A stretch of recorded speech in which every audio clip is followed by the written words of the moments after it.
Hola, ¿cómo están? Yo soy Ale Trejo, esto es Elígete a ti. Qué gusto enorme verlos otra vez aquí conmigo, como cada lunes. Muchísimas gracias por acompañarme.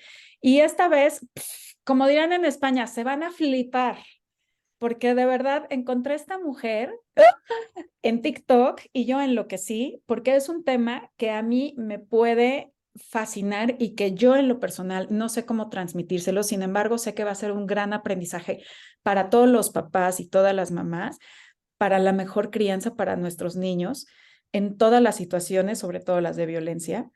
Y bueno, por favor, déjenme, les presento. Aquí está María Mosqueda conmigo desde Colombia. Ama, Hola, Ale. ¿cómo estás? Bienvenida.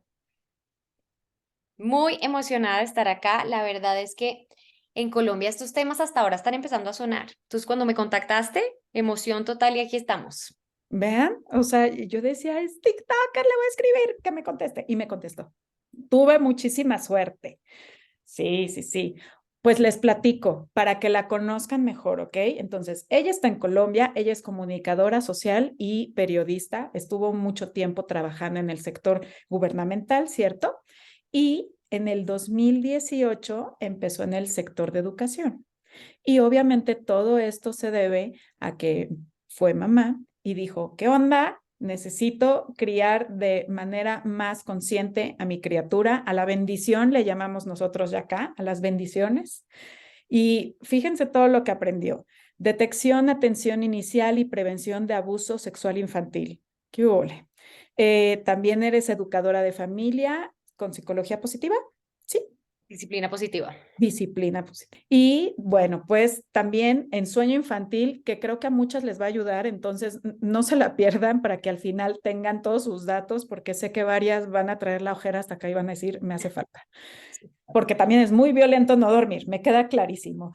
Y hoy en día, María se dedica a educar en todos estos temas para mejorar la crianza. Entonces, bueno, yo invité a María justamente para hablar cómo le platico yo a mis hijos y les digo que se cuiden, que sepan toda esta parte de no dejarse de los foquitos rojos para todo esto, lo que es el abuso sexual infantil. Por ejemplo, María, yo no sé si sabías, que seguramente lo sabes, pero México está en el primer lugar de América Latina en abuso sexual infantil, lamentablemente. Entonces, yo sé que como papás no podemos traer a la criatura aquí pegada, incrustada, la tenemos que dejar en algún momento. Más del 85% de los abusos son por algún familiar cercano o amigo cercano. O sea, entonces está cañón, ¿no? ¿Cómo yo, papá, le digo a mis hijos que tienen que cuidarse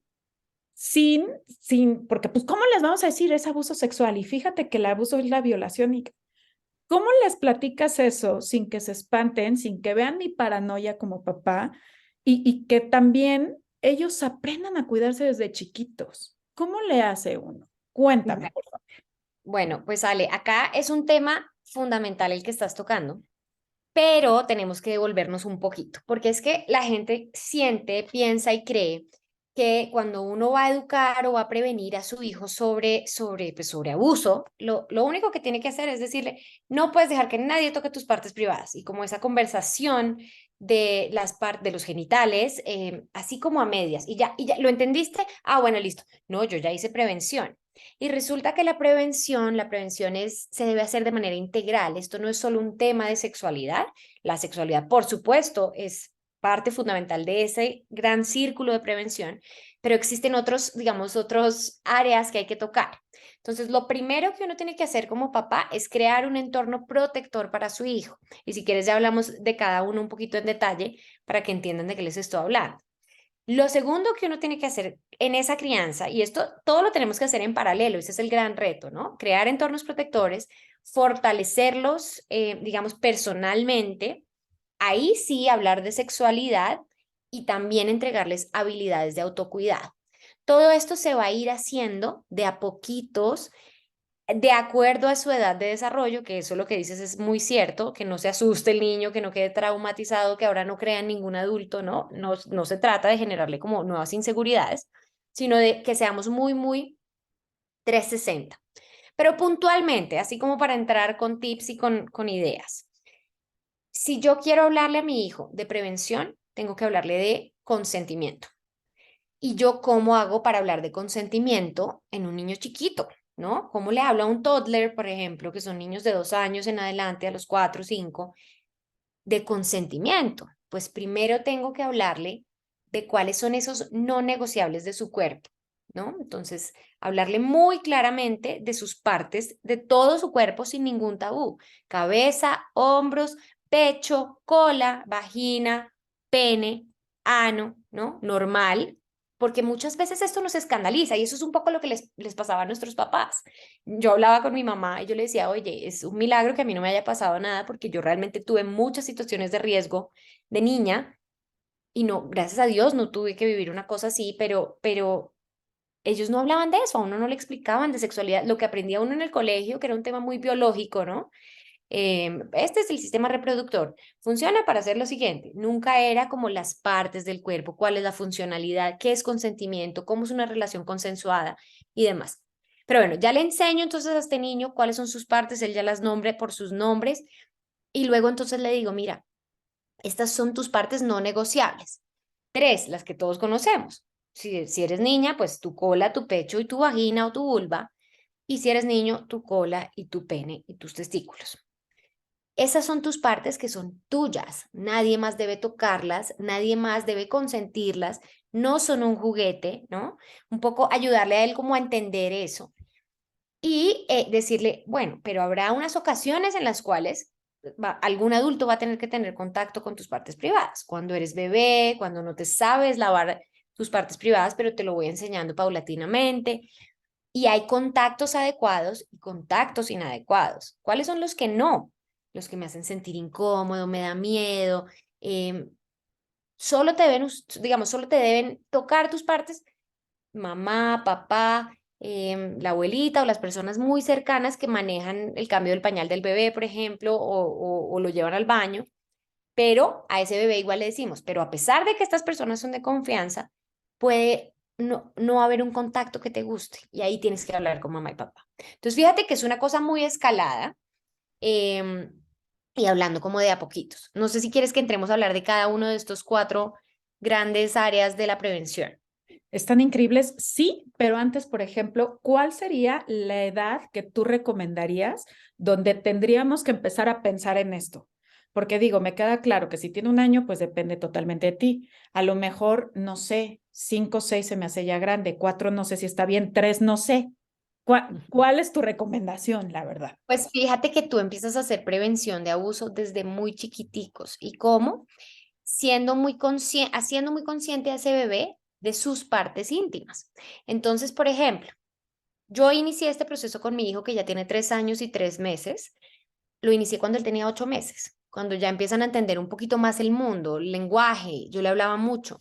Entonces, siempre que lo iba a llevar al cambiador a cambiarle el pañal, le decía, te voy a cambiar el pañal y voy a usar este pañuelo para limpiarte y voy a echarte crema. Y le iba como verbalizando qué estaba pasando. A medida que él fue creciendo, de nuevo, siempre voy a hacer esto. Estoy haciendo esto porque te tengo que cambiar el pañal porque te hiciste tal cosa.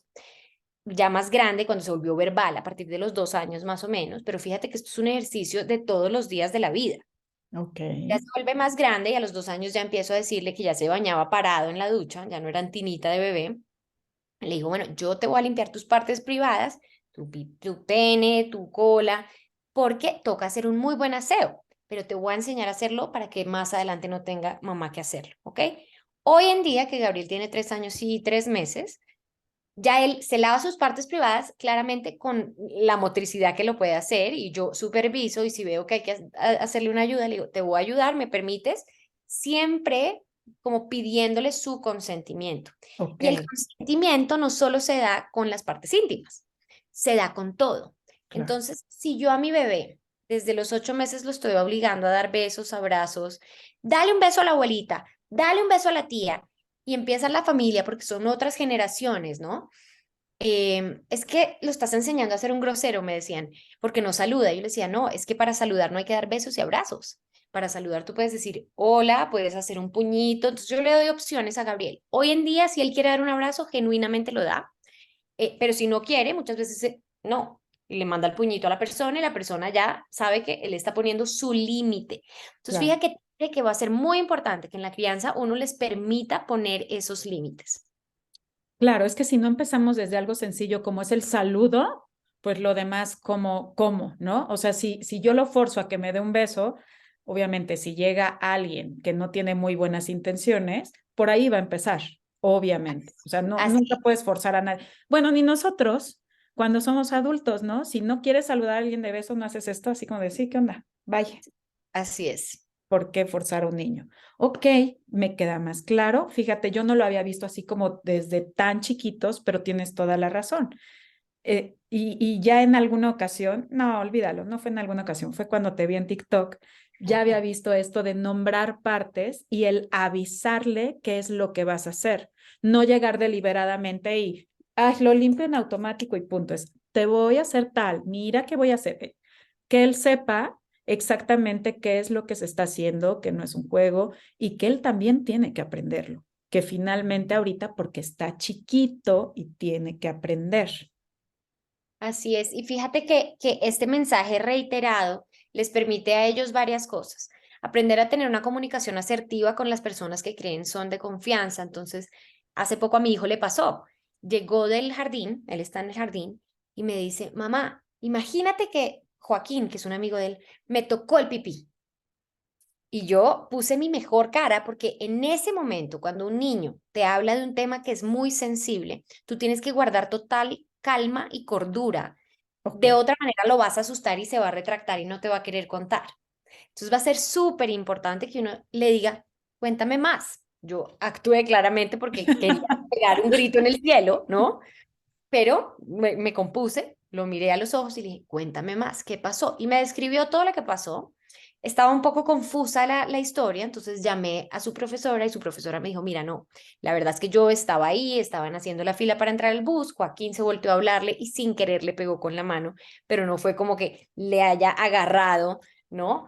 Entonces yo le dije, bueno, pero qué valioso que Gabriel se volteó, miró a la profesora y le dijo, Lina, Joaquín me tocó el pipí. O sea, usó su gran voz, que es lo que yo le he enseñado siempre, nombró su parte íntima que le tocó y que se sintió incómodo. Joaquín le tuvo que pedir pues disculpas, aunque fue sin querer, pero fue así y llegó a la casa a contarme a mí. Si él y yo no tuviéramos un vínculo como el que tenemos y una conexión como la que tenemos, no habría confianza. Si Gabriel fuera un niño al que yo grito, maltrato, invalido, le digo, no seas tan mentiroso, yo no te creo nada, pues no me contaría porque diría, ¿para qué le cuento si no me va a creer, no? claro, a lo mejor hasta piensan, bueno, no a lo mejor, piensan hasta que si te cuento me vas a regañar porque me dejé o fue adrede o qué hice para permitir eso. Exactamente. Y eso es súper importante, eso que acabas de decir, porque todos tenemos que entender que un niño, así hayamos hecho prevención toda la vida, le hayamos dado todas las herramientas, un niño no puede evitar un abuso. Si un adulto no puede evitar un abuso, y Ale, tú ahí sabes mucho más, porque este agresor tiene una relación de poder tan gigantesca con su víctima, pues imagínate un niño que se siente desamparado, que no tiene fuerzas, que de tamaño es diferente. El adulto, el agresor sexual de un niño es como un monstruo muy grande, ¿no? Entonces, un niño nunca va a poder evitar un abuso, pero si tiene las herramientas adecuadas, va a poder contarlo a tiempo o poder pedir ayuda con más facilidad que un niño que no le hablan nunca de sexualidad, no conoce su cuerpo, le invalidan todo, no le creen nada. Va a ser muy diferente. Claro. Oye, y entonces empecemos. Empezaste por el punto número uno, que era crear un entorno protector. ¿Cómo es un entorno protector? Pues mira, fíjate que un entorno protector tiene varios puntos. Entonces, lo primero que uno tiene que entender cuando tiene un hijo o cuando está rodeado de niños es que los niños son sujetos de derechos. Muchas veces no nos damos cuenta que tratamos a los niños como con un total irrespeto porque son niños. Entonces, incluso hablamos de ellos delante de ellos sin como darnos cuenta que es una persona que nos está oyendo. Entonces, es un niño sujeto de derechos. ¿Qué quiere decir? Que tengo que contar con él para tomar decisiones. Te voy a vestir. ¿Me darías un abrazo? ¿Quieres darme un abrazo? No, no me voto a coger, a agarrarlo y a darle un abrazo a la fuerza, ¿no? Debo promover desde muy chiquito una relación muy cercana en donde prime el amor incondicional. Si yo soy un papá, si yo soy una mamá que condiciona el amor, ¿no? Que le dice, ay, como te fue bien en el colegio, entonces te adoro, pero si te va mal, te pego, te maltrato y soy muy condicional, pues no empiezo a generar un vínculo de amor con mi hijo, ni de confianza, ni de nada. Tengo que fomentar una muy buena comunicación con mi hijo que incluya sus emociones, porque yo no puedo estarles reprimiendo las emociones. No, no llores, no seas miedoso, sé más valiente. Eso lo único que va a hacer es desconectarlo y no entender muy bien lo que está sintiendo, lo que está pensando y lo que le está proyectando a su papá o a su mamá.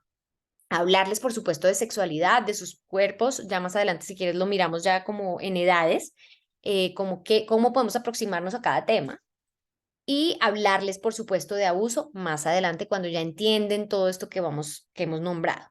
¿Qué tenemos que hacer también?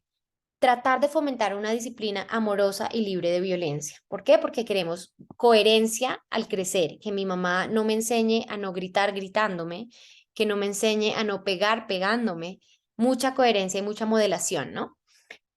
Por supuesto, promover la equidad de género, sobre todo las mamás que tenemos hijos hombres, tenemos una oportunidad fantástica de enseñarles a ser buenos seres humanos con las mujeres y a cambiar un poco esta historia que también pues hemos tenido las mujeres a lo largo de la historia. ¿Qué tenemos que hacer también para crear un entorno protector? Supervisar los programas de televisión, los contenidos que consumen los niños, los computadores. Muchas veces los papás dicen, ay, tome la tableta o el iPad o lo que sea, y ahí lo dejo unas horas para poder descansar porque el agobio de ser papá y mamá pues es una cosa difícil. Pero resulta que los niños empiezan a oprimir un botón y el otro y de pronto terminan viendo pornografía. O de pronto terminan, y eso es abuso sexual sin contacto, ¿no? Entonces, sí o sí, supervisar. Otra manera de supervisar es cuando llegamos a un lugar. Y muchas veces haz de cuenta que uno llega a la fiesta de un tío, ¿no? O de la familia. Y uno llega y, ay, que los niños vayan y jueguen, ¿no? Y no los vuelves a ver. Y en 8 horas te encuentras con los niños. ¿Qué pasó en esas 8 horas? Y ahí es cuando el agresor está feliz esperando cuál es el niño que van a dejar más vulnerable para poder acercarse. Entonces, súper importante supervisar, así estemos en lugares conocidos. Y pues claramente nosotros como adultos tenemos que regular nuestras emociones porque nosotros somos un corregulador del niño. Si yo soy una persona ansiosa, si yo soy una persona histérica, si yo todo el tiempo estoy reactivo, el niño va a ser reactivo. Eso es así. Y claramente nosotros como papás enterarnos de los peligros de la pornografía y la sexualización temprana, ¿no? Eso es un poco como cómo creamos un entorno protector. Wow, es que es mucha información, pero a ver, por ejemplo, enfocándonos en este punto, Ujú. ahora hablabas de, si yo soy una histérica, voy a ser al niño histérico. Finalmente soy, o sea, soy su ejemplo a seguir, ¿no? Lo que tengo más cercano iba a decir, claro, así es. O sea, no hay vuelta de hoja. Si yo grito, va a gritar. Me queda- Y fíjate, Ale, perdóname que te interrumpa, que no sí, necesariamente. Puede que repita esas acciones, que es lo más común, repetir esos patrones, o que pase lo contrario, que le tenga tanto miedo a su mamá, que se vuelva un niño sumiso, nervioso, que ya no confía en ella, y el agresor sexual usa mucho esa técnica. Es que yo sí soy tu amigo. Yo te quiero, tu mamá te trata muy mal, pero yo sí te doy regalos y te oigo y soy muy comprensivo, ¿no? claro. Entonces también lo estamos poniendo como en los dos lados. Sí, sí, tienes toda la razón. O sea, como puede ser igual o hasta tonos más arriba, normalmente sucede, como puede ser alguien que sí, sí es muy pasivo y que no se puede abrir lo que quisiera. Por ejemplo, cuando se tratan en estos temas de violencia, normalmente el agresor, cuando es su papá o su padrastro, pues ya vivieron en un hogar de ese estilo mucho tiempo que, o sea, ahí las mamás que ya lograron salirse de ese entorno, ¿qué les dirías? Porque, o sea, de verdad es como mamá decir, yo tuve la culpa y yo no lo protegí. O existe el otro lado de como mamá dices, no, no se dio cuenta, está chiquito. No, ni al caso. No, no, hombre, no, nunca, nunca gritamos enfrente de él, como si los gritos no se escuchan de aquí a la esquina, ¿no? O sea, cosas de ese estilo cuando ya sucedió, pero de qué manera pudiera corregirse eso, ¿cómo lo ves? Pues mira, eso que dices es muy cierto y es que muchas mamás, yo vengo de un hogar supremamente disfuncional en donde había mucha violencia verbal. Y no necesariamente el niño tiene que oír la pelea para afectarse, porque un niño es tan perceptivo del entorno, de la tensión que hay en ese hogar, que solo el hecho de que tú no te hables con tu pareja o que haya una tensión entre el esposo y la esposa, el niño ya lo absorbe. Entonces, digamos que tapar el sol con un dedo es la peor idea que uno puede hacer porque lo que le genera a este niño es como una incoherencia, no hay una intimidad emocional. Entonces, ¿qué pasa? El niño te dice, mamá, ¿por qué estás llorando?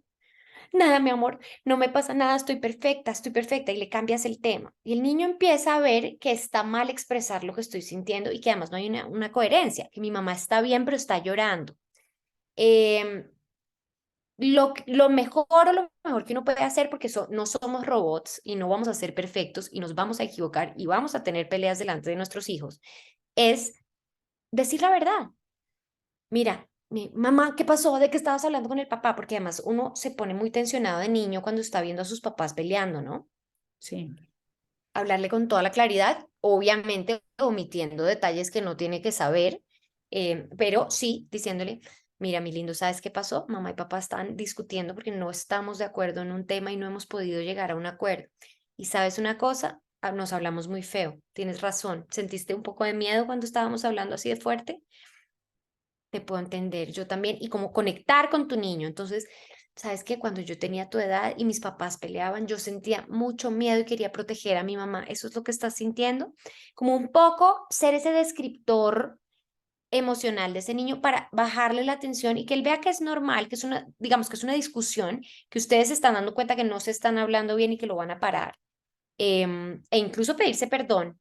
Oye, perdóname, debí hablarte con más respeto, no volvamos a gritar, no está bien que te griten, decirle al hijo, esto no está bien, siempre podemos decir las cosas con palabras, o sea, un poco involucrarlo. Y ahí le quitas la atención a esa situación y el niño puede seguir tranquilamente entendiendo que la vida tiene momentos difíciles, ¿no?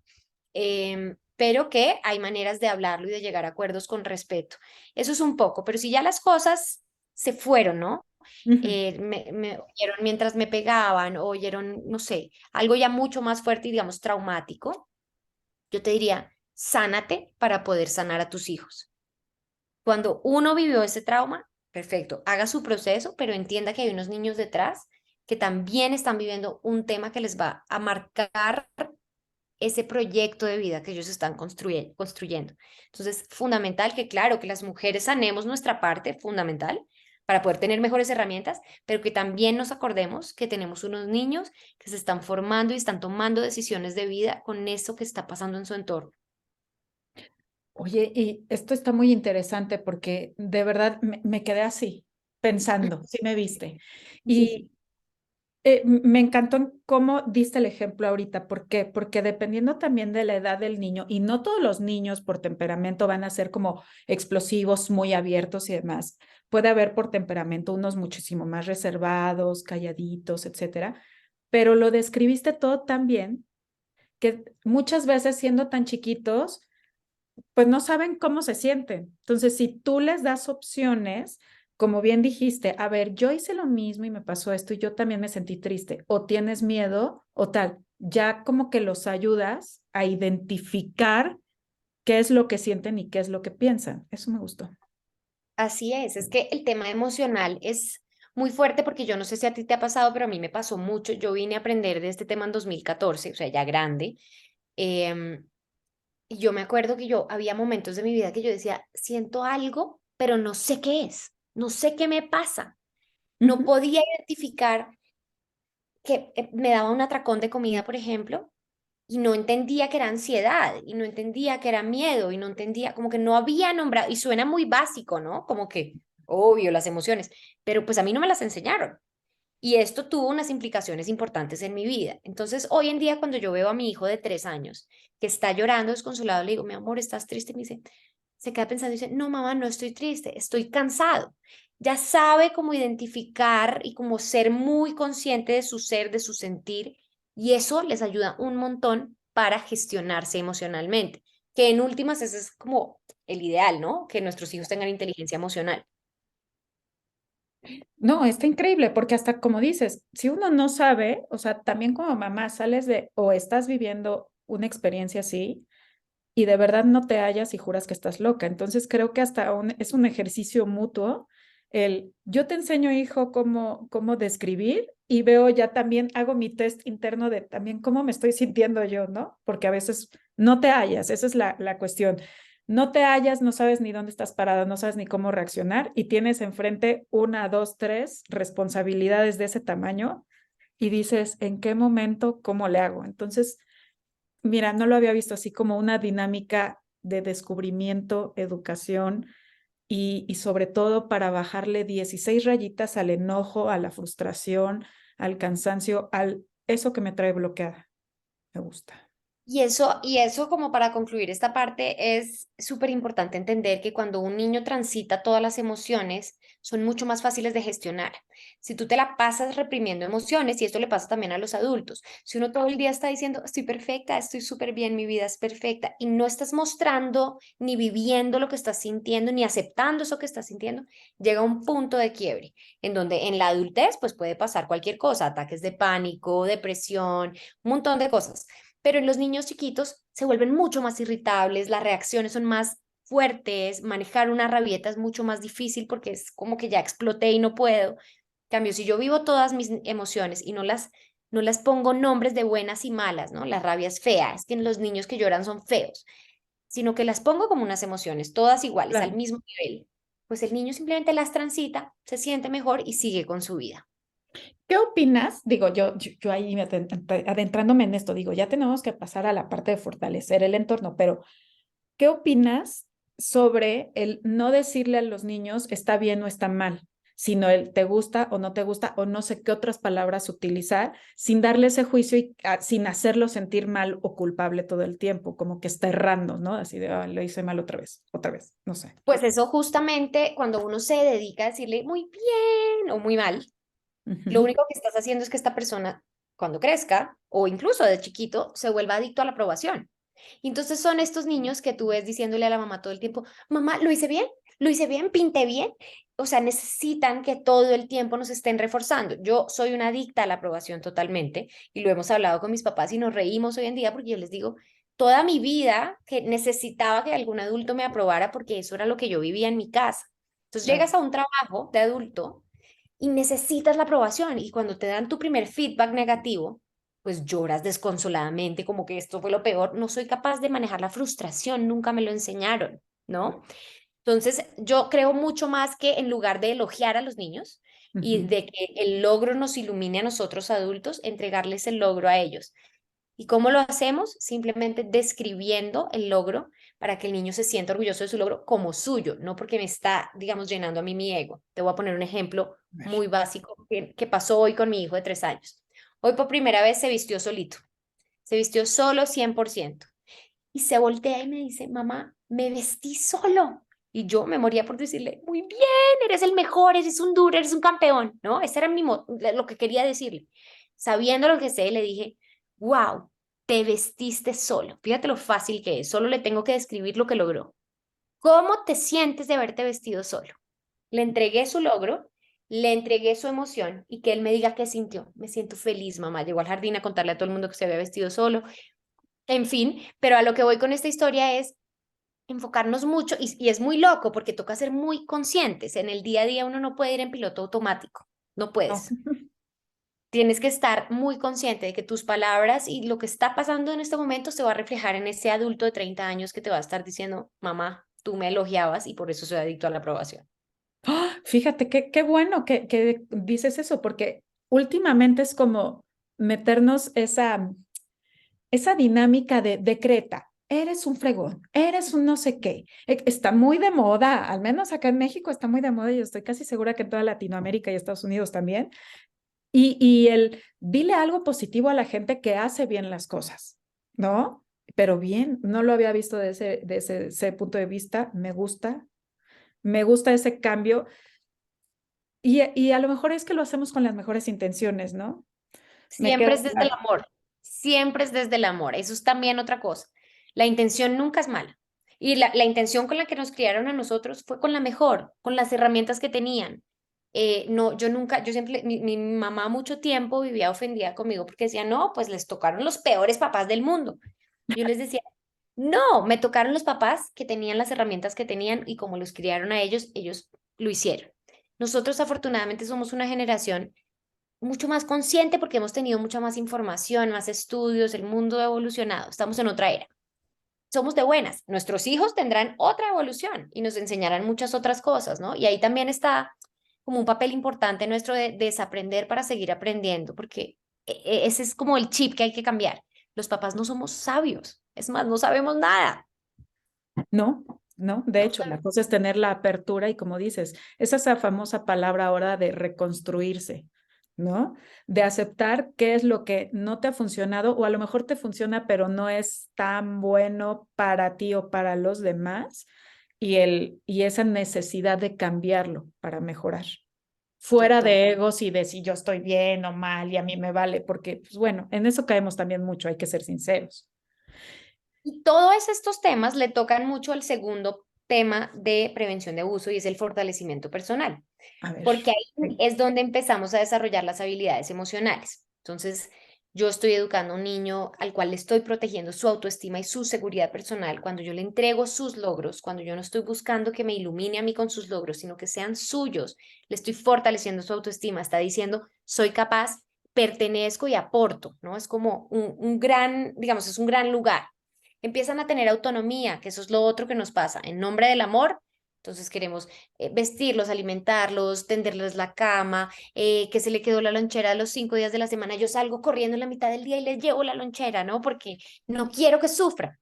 Y eso tampoco, porque la permisividad es lo mismo que la tiranía. Es igual un abandono. Es un poco como entrar en un piloto automático. Entonces, que aprendan sobre sus emociones, que aprendan sobre empatía en el día a día. Por ejemplo, si están en colegio y un niño del curso se partió el brazo y te cuenta, oye, ¿cómo crees que se sintió cuando se partió el brazo? Le dolió mucho, lloraba mucho. ¿Qué podemos hacer por él para que se sienta mejor? Y que el niño sea el que haga la idea de hacerle una carta o llevarle un chocolate o ponerse en los zapatos del otro con ejemplos del día a día. También aprovechar los errores como oportunidades de aprendizaje. Si yo a mi hijo constantemente lo estoy criticando porque se equivoca, pues llega a la adultez y tiene un mínimo de equivocación y se da duro y se trata horrible y pierde el control porque no es capaz de entender que un error le va a enseñar a hacerlo mejor la próxima vez, ¿no? Y Claro. eso empieza desde que empiezan a regar el vasito con la torpeza de la motricidad a los 2 años. Si yo soy súper reactiva, como, ay, otra vez, y no sé qué, entonces el niño cada vez que hace un error se bloquea y no sabe ni cómo actuar. Así yo le digo, ups, se nos cayó el vaso de agua. Bueno, vamos a limpiar. Toma un trapo y límpialo. ¿Qué podemos hacer la próxima vez para que no se nos caiga?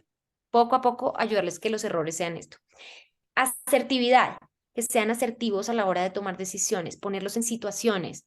Gabriel, ¿qué podrías hacer si un niño te dice que guarden un secreto? Ponerlos en situaciones de riesgo o si un adulto te pide que guardes un secreto, para que él empiece a tener un pensamiento crítico, a ser más asertivo, ¿no?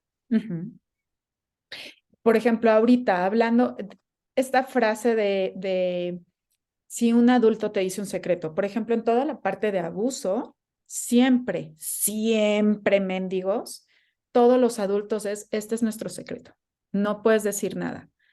Si de verdad tú educas a tu hijo a decir, a ver, los secretos se guardan, ¿cómo ves? Y sí, mamá, ¿verdad? Y zas, le cae a alguien así. Yo ¿Cómo por lo... eso soy la enemiga del secreto y de la palabra secreto. Y A es ver, que es muy sencillo enseñarle a un niño, más bien cuando estás guardando una sorpresa, un ok, cumpleaños. Es un cumpleaños sorpresa de la abuelita, es finito, es decir, tiene una fecha en donde caduca esa sorpresa o ese secreto. No es un secreto infinito, ¿no? Si te están enseñando, yo se lo digo mucho a mi hijo, si alguien te dice que debes guardar un secreto y te incomoda, te da miedo, de pronto si ese secreto se sabe, mucha gente se va a ver afectada, como ponerle todas estas ideas al niño, ya empieza el niño a entender cuál es un secreto adecuado, que para mí en verdad esa palabra es terrorífica, en mi casa decimos sorpresa, y cada vez que alguien le dice, oye, Gabriel, te voy a decir un secreto, yo me volteo en automático, sea quien sea, podrá ser la reina Isabel, o sea, o tu y le mamá. digo, sí, exacto, cualquier persona. Y le digo, acuérdate que nosotros no guardamos secretos. Aquí no hay secretos en esta casa, ¿cierto, Gabriel? Entonces él ya está empezando a decir, sí, yo no guardo secretos, y viene y me cuenta todo de una. Ok, sí, porque esa parte Híjole, sí es como muy específica de que hacen algo, los hacen sentir incómodos y el secreto es como no le dices nada a nadie y tiene algo un poco amenazante, Claro, esa es la ¿no? estrategia del agresor. El agresor lo primero que usa es el secreto. Entonces, si es un niño que está acostumbrado a guardar secretos, y te voy a poner un ejemplo del día a día de cualquier mamá inocente que le dice, mi amor, te fue mal en las calificaciones, pero no le digamos al papá porque te va a castigar y esto se va a terminar en un problema terrible. Guardemos este secreto entre tú y yo. Claro, tu intención es proteger a tu hijo, que no se arme una pelea en la casa, lo que quieras, pero no estás siendo consciente que si tu hijo guarda un secreto contigo, lo va a guardar con cualquier adulto. Claro. Entonces, es fundamental como no guardar secretos. Es un tema que no... Y fíjate que cuando uno guarda un secreto, casi siempre no es una buena intención detrás de un secreto. Sí, no, a lo Pronto, mejor puedes decir ya de adulto, oye, tengo algo privado, nada más no lo comentes, no es momento, pero es diferente a un secreto. Vaya, o sea, lo que queremos que entiendan es que un niño no tiene la misma malicia o la misma profundidad de un adulto. Entonces, yo como mamá o como papá, que uno que otro nos está viendo también, sí tenemos que fomentar esa comunicación con nuestros hijos. Y, oye, mamá, alguien me dijo que un secreto, ¿qué onda? Pues, ¿qué te dijo, no? Y queremos que nos digan, porque si no, de otra manera es claro, si yo hablo y yo lo digo, aunque yo me sienta incómodo, yo voy a hacer mal automáticamente. Ellos solitos van a sentir ese peso. Muy bien. totalmente, totalmente. Oye, y por ejemplo, eh, ¿qué se hace normalmente cuando se trata de familia? El agresor luego está dentro de la familia. Pueden ser los tíos. Hay muchos casos donde son los tíos, los padrastros. Bueno, no quiero cerrarlo nada más al género masculino porque han habido casos donde también han sido las de género femenino, tías, inclusive las mamás.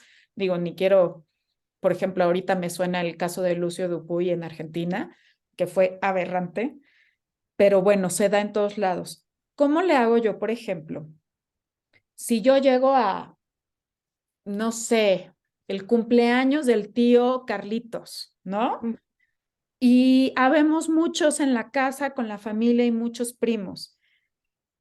¿Yo cómo le puedo explicar a mi hijo que si alguno de estos adultos, a pesar de que sea Chuchito Pérez, tu abuelito, o sea, quien sea, si se los lleva a algún lugar solo apartado, cómo decirle que reaccione y cómo llegar a los que somos sus papás o a pedir ayuda?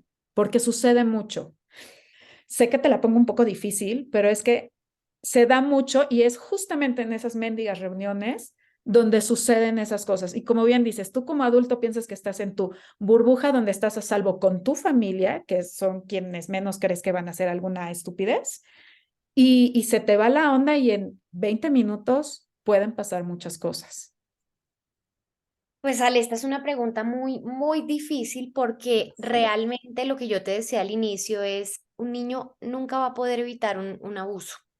Y pasa mucho que cuando el niño verbaliza el abuso, la respuesta de su mamá o su papá es, pero tú cómo no gritaste, cómo no corriste, cómo no. Entonces le echas la responsabilidad al niño que es una víctima frágil, que además, recordemos que si el agresor es un tío, el abuelo, un primo mayor, tiene una relación de poder súper fuerte con este niño chiquito. Un niño que si además ha sido criado para obedecer, para no preguntar, para no cuestionar, pues viene un adulto, abusa de él y lo último que va a poder hacer es gritar o pedir auxilio. Ahora, si yo tengo, y de nuevo acá volvemos a todo lo que hemos hablado, si yo tengo una conexión con mi hijo, si él sabe que cada vez que me viene a contar algo, yo estoy presta a oír, estoy dispuesta a validar lo que está sintiendo y a investigar, probablemente va a venir este niño corriendo a contar.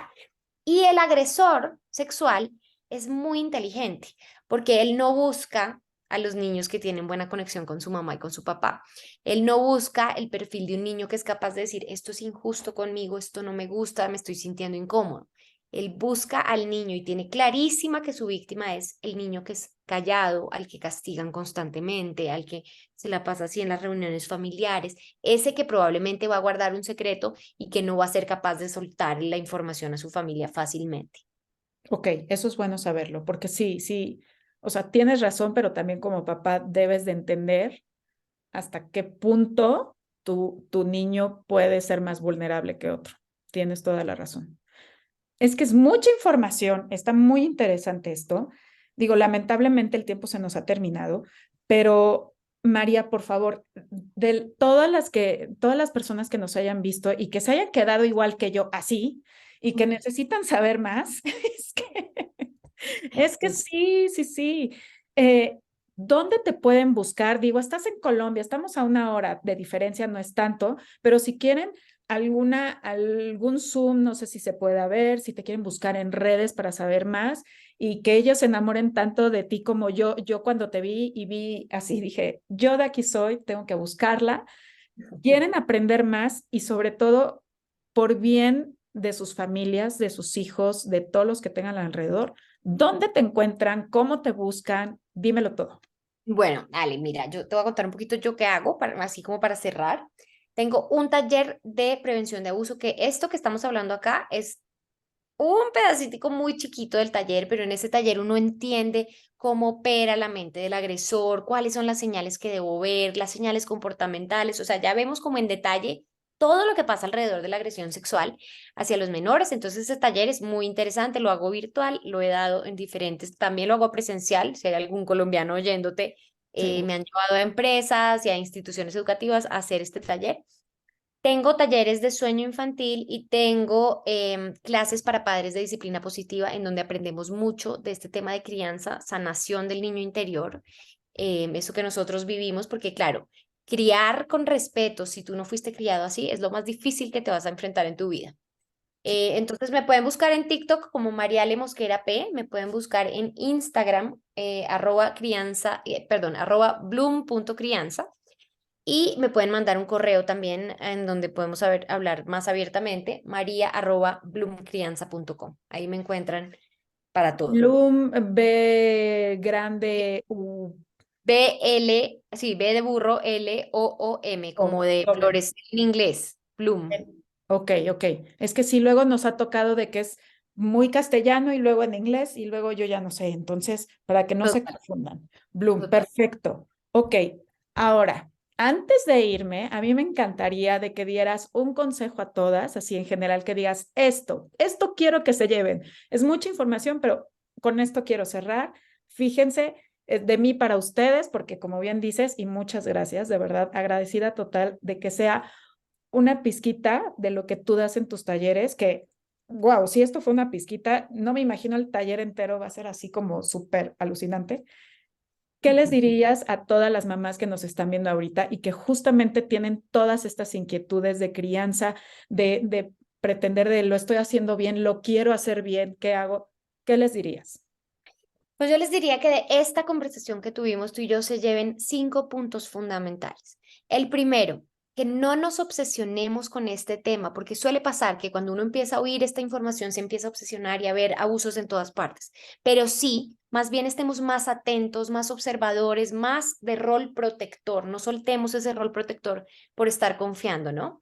El segundo punto que se llevarían es: inviten a las personas que los rodean y que rodean a sus hijos a que se eduquen en este tema y sepan qué hacer. Entre más personas sepamos sobre esto, entre más personas tengamos ojos puestos sobre los niños, más les estamos cerrando este círculo a los agresores de oportunidad.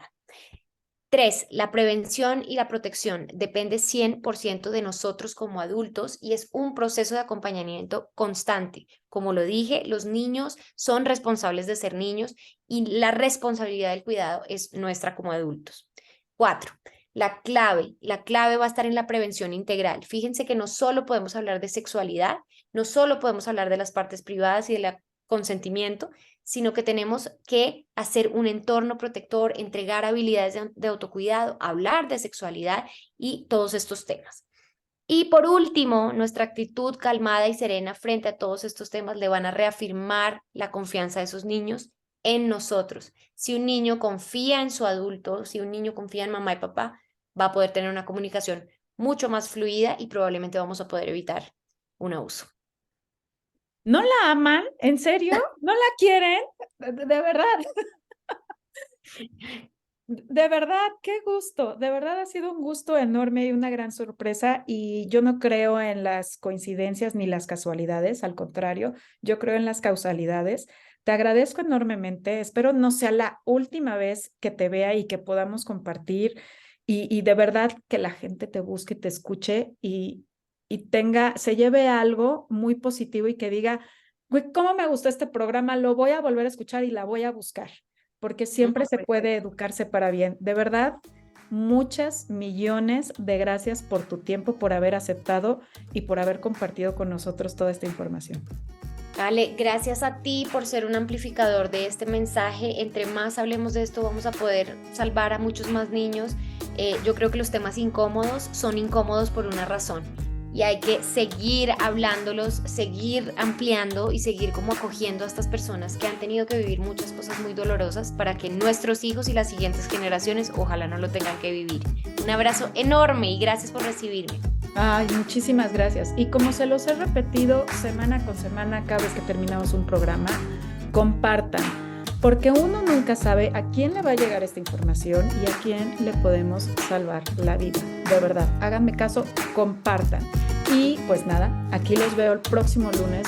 Mil gracias por habernos acompañado. Besos hasta mi queridísima Colombia, por Dios. Qué bonito. Mil millones de gracias y nos vemos. Gracias, chao. Bye bye.